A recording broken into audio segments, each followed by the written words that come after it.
नमस्कार साथियों, आप सभी का स्वागत है आपके अपने YouTube channel daily GK master पर। दोस्तों, आज है 28 जून और 28 जून से जितने भी करंट अफेयर्स के क्वेश्चन हैं, इन सभी को आज अपन कवर करने वाले हैं। तो साथियों, चैनल पर पहली बार आए हो तो चैनल को सब्सक्राइब कर लेना, बेल आइकन को ऑन कर लेना और वीडियो को लाइक शेयर जरूर कर देना। साथियों, आज की आपकी एग्जाम है जो रेलवे से संबंधित क्वेश्चन है इसमें, ठीक है।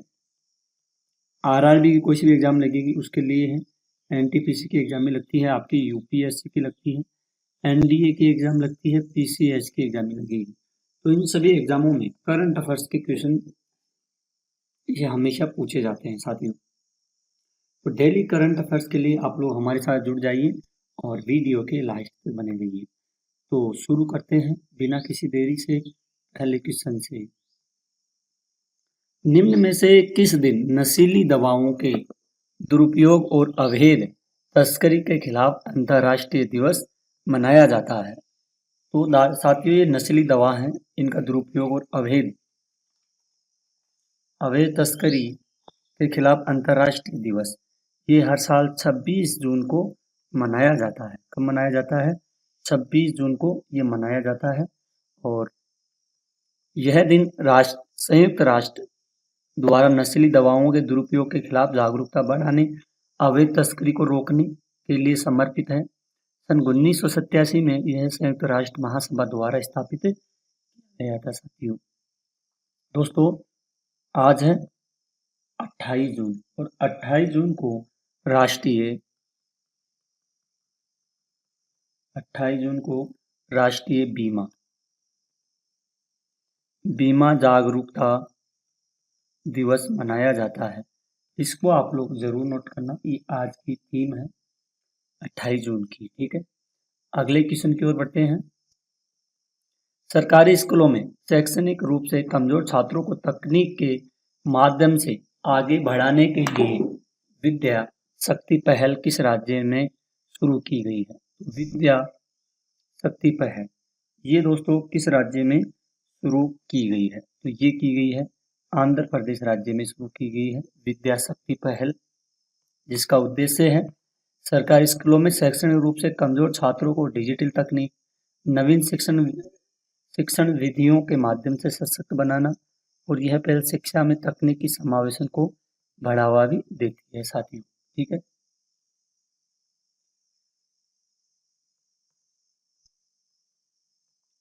निम्न में से किस राज्य में भारत के नए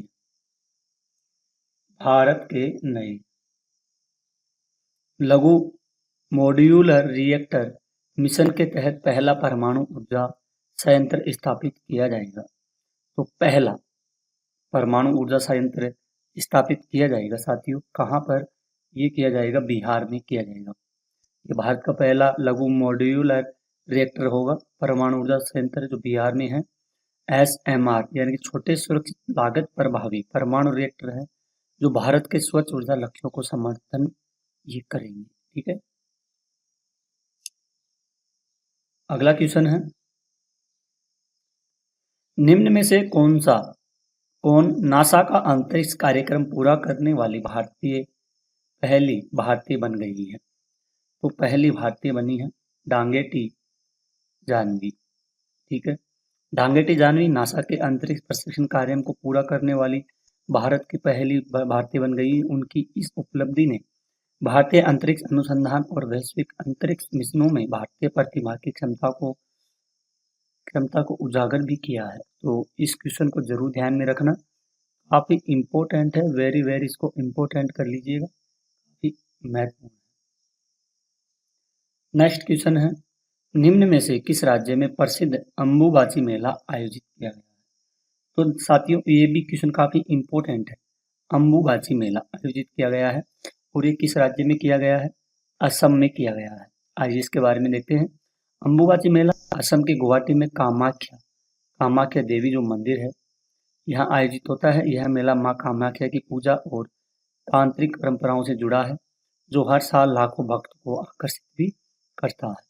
साथियों, इस क्वेश्चन को वेरी वेरी इंपॉर्टेंट करके इसको आप लोग नोट कर सकते हैं, ठीक है। अगला क्वेश्चन है, हाल ही में लॉन्च की गई हिस्ट्री दैट इंडिया इग्नोर्ड नामक किताब किसके द्वारा लिखी गई है? तो ये पुस्तक लिखी गई है प्रेम प्रकाश के द्वारा लिखी गई है। हिस्ट्री दैट इंडिया इग्नोर्ड किताब प्रेम प्रकाश द्वारा लिखी गई। यह किताब भारत के उन ऐतिहासिक पहलुओं पर प्रकाश डालती है जो मुख्य धारा की चर्चा से बाहर रहे हैं और देश के छिपे इतिहास को उजागर भी करती है ये। ठीक है, नेक्स्ट क्वेश्चन है, निम्न में से किस शहर में अंतर्राष्ट्रीय आलू केंद्र के दक्षिण एशिया क्षेत्रीय केंद्र की स्थापना की जाएगी?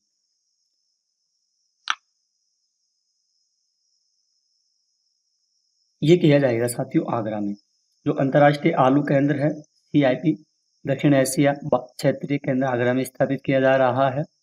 यह केंद्र आलू की खेती, अनुसंधान, खाद्य सुरक्षा को बढ़ावा देने के लिए दक्षिण एशिया में कृषि नवाचार को प्रोत्साहित भी करता है। ठीक है, आगे बढ़ते हैं।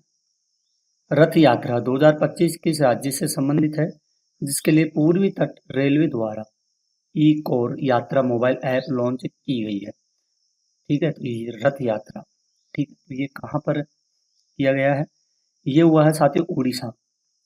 रथ यात्रा 2025 उड़ीसा के पुरी में आयोजित होगी। यह भगवान जगन्नाथ की भव्य यात्रा होती है। पूरे तट रेलवे ने यात्रियों की सुविधा के लिए ई-कोर यात्रा ऐप लॉन्च किया जो यात्रा और दर्शन की जानकारी भी प्रदान करता है। नेक्स्ट क्वेश्चन है, निम्न में से किस शहर में प्राक्कलन समितियों का राष्ट्रीय सम्मेलन आयोजित किया गया है? तो प्राक्कलन साथियों समितियों का राष्ट्रीय सम्मेलन आयोजित किया गया है। ये आयोजित किया गया है साथियों कहाँ पर? मुंबई में किया गया है। यह सम्मेलन संसदीय समिति के बीच वित्तीय नियोजन, सरकारी व्यय की समीक्षा के लिए महत्वपूर्ण मंच प्रदान करता है। नेक्स्ट क्वेश्चन है, निम्न में से किसके द्वारा एशिया में जलवायु की स्थिति 2024 नामक रिपोर्ट जारी की गई है? तो ये जारी की गई है विश्व मौसम विज्ञान संगठन के द्वारा यह जारी की गई है। ठीक है, एशिया जलवायु की 2024 की रिपोर्ट की जो एशिया में जलवायु परिवर्तन, मौसम की चरम घटनाओं और उनके प्रभावों पर विस्तृत विश्लेषण प्रदान भी करती है साथियों। ठीक है, आगे बढ़ते हैं अपन अब। केंद्रीय मंत्री कौन है भारत के? केंद्रीय मंत्री ये है सोनोवाल है। कौन है? केंद्रीय मंत्री सोनोवाल है। भारत के पहले जो समुद्री क्षेत्र NBFC सागरमाला फाइनेंस कॉरपोरेशन का उद्घाटन करेंगे। ये जो समुद्री क्षेत्र है साथियों यहाँ पर है NBFC यानी कि Sagarmala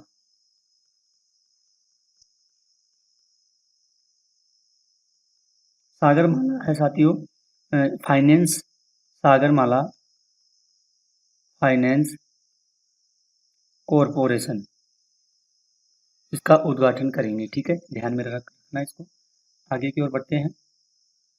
Asia para badminton championship 2025 की देश में आयोजित किया गया जिसमें भारतीय टीम को पहला स्थान प्राप्त हुआ है।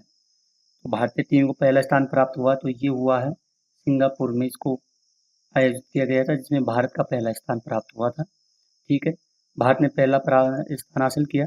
भारत ने 4 स्वर्ण 10 रजत जीते और 13 कांस्य पदक जीते जो पैरा बैडमिंटन में भारत की बढ़ती ताकत को ये दर्शाता है।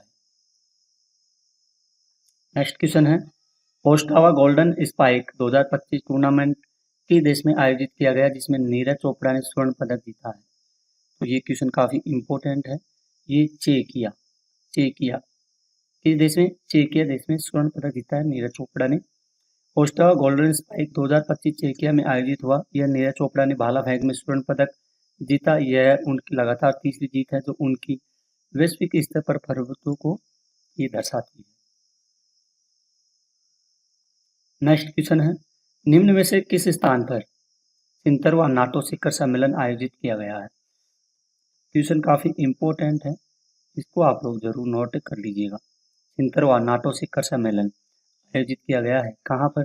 द हेग में आयोजित किया गया है। ठीक है, 70वां नाटो शिखर सम्मेलन नीदरलैंड के द हेग में आयोजित हुआ। इस सम्मेलन में वैश्विक सुरक्षा, यूक्रेन संकट, नाटो की रणनीति योजनाओं पर भी चर्चा इसमें हुई है। अगला क्वेश्चन है, निम्न में से किस राज्य ने हाल ही में ट्रांसजेंडर समुदाय को ओबीसी का दर्जा दिया गया है? ओबीसी का दर्जा दिया गया है, तो ये दिया है असम में दिया है ओबीसी का दर्जा। यह निर्णय सामाजिक समावेशन को बढ़ावा देने, ट्रांसजेंडर समुदाय को सरकारी योजनाओं का लाभ दिलाने के लिए किया गया है साथियों। इसको आप लोग जरूर ध्यान में रखना।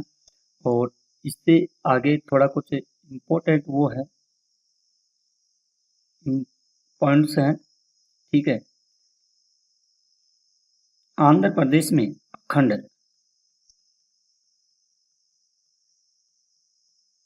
अखंड गोदावरी परियोजना की क्या रखी गई है?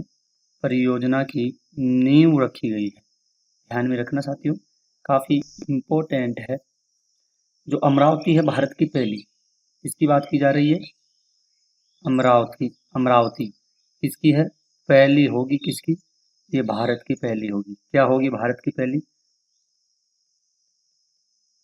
क्वांटम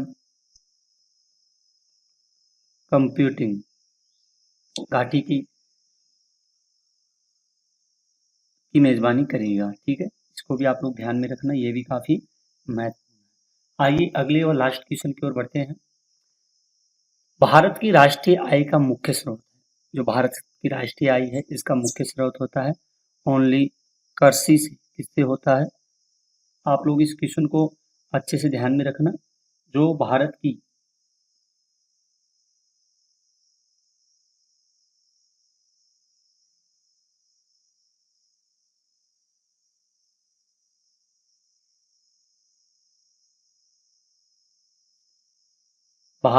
राष्ट्रीय आय का मुख्य स्रोत है,